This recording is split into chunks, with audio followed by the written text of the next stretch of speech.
What's up, everybody? Hope you all enjoying your Sunday. Today I'm going to show off my Floowandereeze deck profile that I got first place with at our locals yesterday. It was kind of a smaller locals than usual. It was only 4 rounds, but I've been testing this deck a lot over the last month or so, and I felt really good about my profile after yesterday, so I wanted to show it off today. But before we get into that, two things. One, thank you all for showing so much love on that Dragon Link deck profile. I love that deck, and the great response it's gotten is super appreciated. Like, I never would have thought there would be that many comments and people who were that passionate about the deck like I am, but big thank you to you. Second, so today is Sunday the 23rd. We haven't had our ban list yet, but I think there's a good chance we get it tomorrow, actually. And so the only reason I feel comfortable posting this deck profile today is because I don't believe this list is going to change much with the ban list. I don't think there's going to be anything that really directly hits this deck. If anything, the other decks are going to be the ones hit the most. And there's nothing that I'm really teching in that I believe is really going to get hit. So I think this deck is fine, and it's kind of why I feel comfortable posting this deck. And like, no cap, I kind of like low-key feel like this deck is going to be like the nicest deck for the first week of the new format. Like, no joke. Like, I'm telling you, the way I'm playing this deck and my theory behind it, I think this is best deck for the first 7 days. But let me get into the deck profile so I can show you guys what I'm talking about. So first, 3 Rubina, obviously, main bird, main starter, 3 Eaglin. Rubina is the best one. Eaglin's the best one with the field spell. It's pretty simple as that.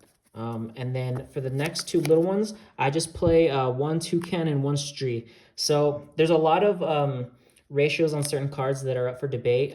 The way I play this deck and this version right now, I play 1 and 1. Never have I ever wished I had another one of each. Like, I know I was on the 2 Stree for a while, but I cut it down because it just doesn't seem worth it for me. The way you manage your resources in this deck, these are the ones that let you keep playing over and over and over again. And there's just really no reason to play more, in my opinion, as of right now. There are some circumstances where you might want to play more, and I'll talk about it when I get to that point in the deck. But for this version and the way I play it, you only need these.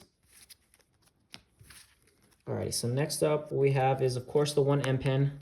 I'm only on 1 M-Pen.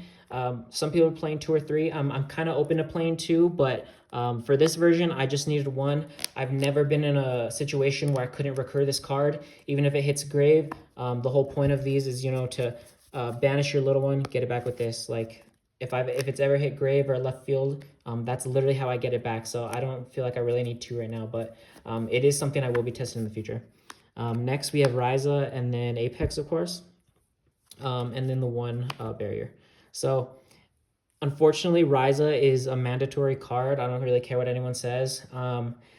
It sucks that it's behind a little bit of a paywall, but it's worth it if you want to play this deck competitively. Like, Ryza is just insane. You're able to loop so many cards, and you're always tributing wins. It's just insane. Like, this card's incredible. Like, you have to unfortunately play this card. And one of the main cards you're actually looping is, of course, the D-Shifter. So spoiler alert right now, I'm not playing the Dogmatica cards in this deck. I was on that build for a while, and it's nice, I guess, but the way I play this version, Shifter is by far better, and it's not even worth, putting them both in the deck in conjunction because they just conflict too much, and that just really, the risk and reward doesn't really seem worth it to me. But people don't realize, like, not only is this one of the best hand traps, ever made, and any deck that can abuse it should, but it lets you play around hand traps that hurt you the most. So it lets you play around the Veilers, and it lets you play around the Drolls. And, it's a lot of the times I'll keep it in going first and second, just as another, like a pseudo way to play through hand traps, just because, people forget that it has that utility as well. All right, so next up, 3 map, of course, and then the 1 terraforming. I mean, there's a reason this card's so busted, and there's a reason it lets you play around, pretty much any hand trap in the game.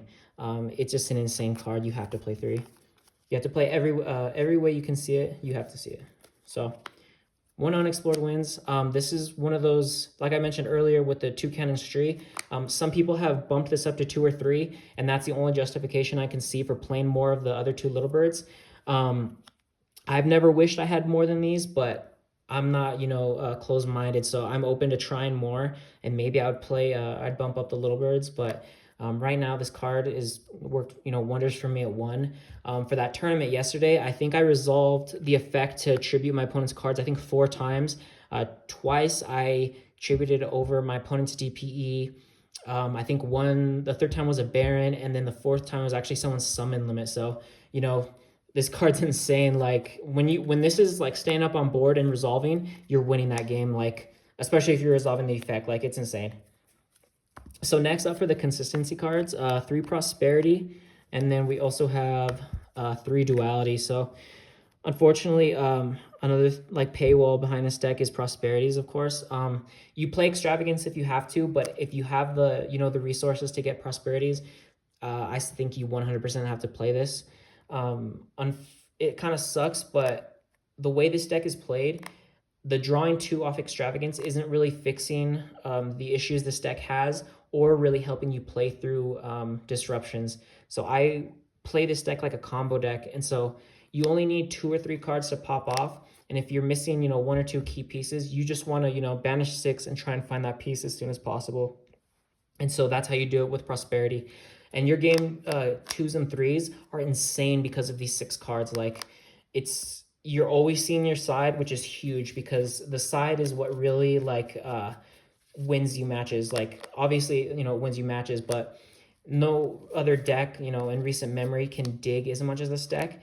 And I feel like your opponent kind of has to make a judgment call based on their deck of what they value more. Like, are they more scared of, back row in this deck, or do they just want to get rid of M-Pen and stuff like that? So you kind of make reads on what your opponent values more. And if, they're going for the,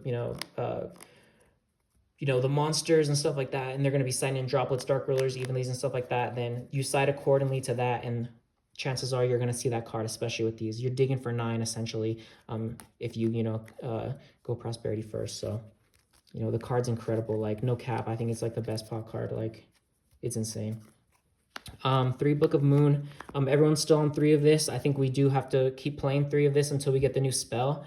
It lets you play around hand traps. Low-key, like, setting a Book of Moon and booking like an opponent's like key card, like some people just don't expect it or forget this card exists, and it's hilarious because some people can't play through just literally setting like one of their monsters. Okay, so for the rest of the deck, it's kind of like up to personal preference, and you can kind of play whatever tech you want, but I'm gonna explain my ratios and why I chose to play the cards that I chose to play. So I decided to play the 3 Jack in the hand. So in my build, I really like this card. I had seen people playing it a while back, and I never, hopped on the wagon because I thought it was kind of trash, to be honest. But because I'm playing such a low small bird count, this just adds more consistency to it because you just need to see 1 bird, and then the rest of like the, board breakers or, combo pieces, if you will. I'm talking like the Book of Moons and stuff like that. Those are combo pieces to me because it's letting you play through things. So that's why I play 3 of this. I sided out 1, in certain game 2s and 3s. Like, it's not a huge deal. It's, easy 1 card side out, maybe even 2 if you feel like it. But low-key, this card's nice. Like, I didn't think this card would be good, but testing it over the last month or so, it's been really, really good to me. Second is 3 enemy controller. I'm telling you guys, like, this card is insane. Like, this is one of the reasons I love this deck so much, is because I get to play enemy controller, and it's sometimes the best card in the entire deck. So the reason, like, I was telling my boys, like, why I think this is a combo deck is because of cards like this and cards like Book of Moon. I would consistently test scenarios where I go second against a Sword Soul board, and I would just put up a board of like Shishao, Baron, set trap, and like maybe an Ash or Veiler in hand. And because of this card, like the fact that it tributes for costs and stuff like that, lets you play through hand traps. And it's not only hand traps, but disruptions. And this is like this, Eaglin map, you would be surprised. Like, if you actually put it down, pen and paper, or just put like the cards in front of you and make a scenario in front of you, if you like really like understand how cards work, you can play through so many disruptions. And what's crazy is my last round I played against one of my boys who's really good at Sword Soul, and that exact scenario came up. And unfortunately, even though I had a way to play around it, it was crazy. So he had the Shishao Baron, he had, I think, a Veiler in hand, trap, and then an unknown. And I kind of had the read that it was IO, but at the point I was like, okay, if he has an IO on top of all of that, you know, whatever. It's just game GG's game 2.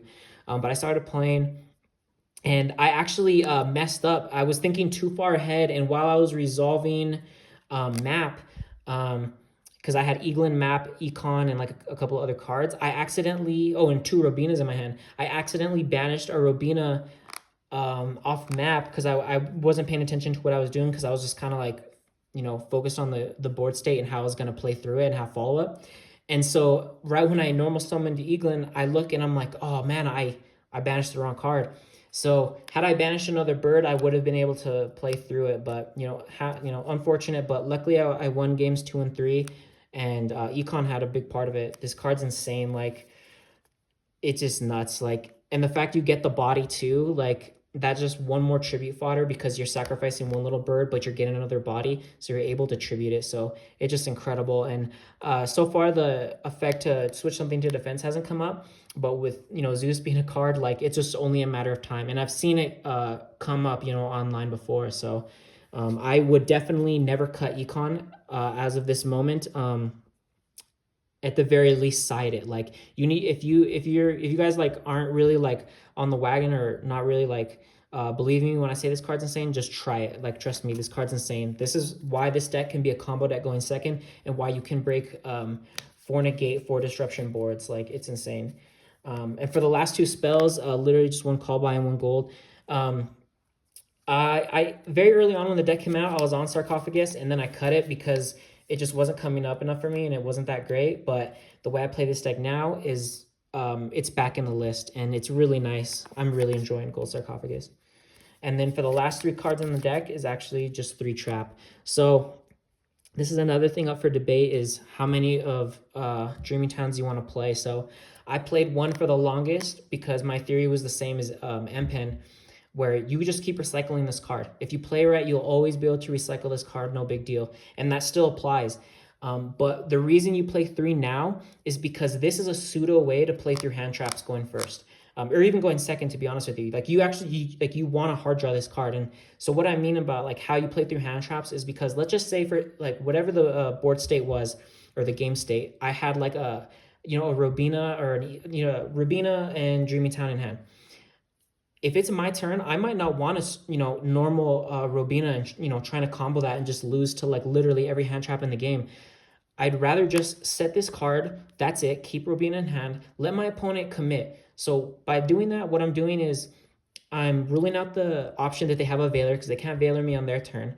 I'm going to wait till they put, you know, bodies on the board, so that way I play around imperm as well. And if you're doing stuff like that, like, that's how you play smart and you play through things. Like, you don't have to try and go full combo, like MPen barrier, all this stuff going first. Like, you can play on your opponent's turn. Like, my theory behind this card is the same kind of theory I have behind El Shadal Fusion, and the way I play Shadals is like, you can do so much on your opponent's turn. You can pop off on your turn. Like, you can play your Shadal Fusion on your turn and eat an Ash and all that. Or you can set your El Shadal Fusion and literally do everything you were going to do turn 1, turn 2 on your opponent's turn, but also get rid of cards, you know, send stuff off Schism, send stuff off that. And that's a theory behind this. And I'm telling y'all, this is, you know, perfect for me. Like, some game 2s and 3s, if I knew I was going second outside, 1 out, but 3 in the main is like amazing. Like, right now, I would not change that. I'm gonna go over the extra really quick now. That's the main deck's 40 cards. So the XZs, as I'm just playing these, I think I've summoned Zeus once in this deck. These cards aren't like, the thing is with Flunder is like, you can kind of like mix and match what you want to play, like, based off your locals and stuff like that.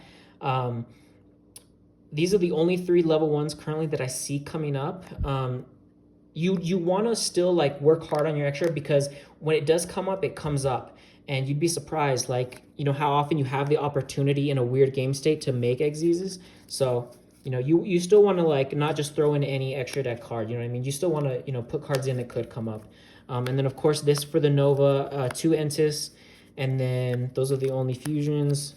And then of course for the links, 2 Baron, 1 Underworld, and then these. So this was a new addition. I wanted another out to, like, if I play like an Attic Nister deck or something that's really hard to get over. Or the, what's that synchro called in Virtual World? Sigma or whatever. Yeah, that card, those cards like really hurt this deck because we don't really have an out. But if you have a way to spam bodies on board, and you can live next turn and keep those bodies there, you're able to link off for this. So it really helps. And then of course, when you play the Invoke Dogmatica Shaddoll list that play Maximus, that's why you play cards like this. So you can either, you know, use Entis, Macabre, whatever you feel is necessary, or you send one of these to dig deeper in your deck or search for something. And then for the last card, Omega. If you need to send this off something, you send it. So that's why I play it. So for the side, I'm going to start off with this. I'm going to start off with these cards first. So first, I played 3 evenly. I just wanted a, you know, a blowout card going second. That's literally the reason for that. And then I wanted to pair it with 3 Dark Ruler No Mores. My game 3 against Sword Soul, I actually sided 3 evenlies and 1 Dark Ruler No More going second. And I actually drew the 1 of and an evenly. And so I was able to Dark Ruler evenly my opponent, which was crazy. And my hand was just gas. All of my other 4 cards were insane. So I just wanted to play like 6 cards going second that I could top deck, because I don't need to see, this deck doesn't play like where it wants to see a hand trap unless it's shifter. There's no reason to really play hand traps in this deck. Do not play cross out in this deck. I'm telling you, it's not worth it. If your opponent is drawing droll every single time, you know, that just sucks. Like, it just sucks to suck, kind of one of those things. But if you play correctly, droll almost doesn't even matter. So do not play cross out. I'm telling you guys, that's not worth it. That is not the move. You want to play, you know, board breakers and stuff like that for the time being, unless things change. Of course, I got to play 3 of this while this card, you know, is here. By this time tomorrow, this card might be banned or hit to 1. So until it is, you got to play 3. Like, it's just insane. Like, it's just non-negotiable. If you're playing this or like Tri Brigade Bird Up, you just have to play it. 3 Cosmic. I'm still on Cosmic. It works for me. I want to have as many combo pieces in my hand as possible. And so that's why I'm sticking to Cosmic. And so for the last 3 cards, I'm going to show off this first. So 1 Harpies, you know, just for background, stuff like that. And so for my last 2 spots, I kind of wanted to do something spicy. So I had some like theory about like kind of like what hurts this deck. And I wanted to throw in something like people wouldn't like really like expect. And so I put in 2 Thunder of Rulers.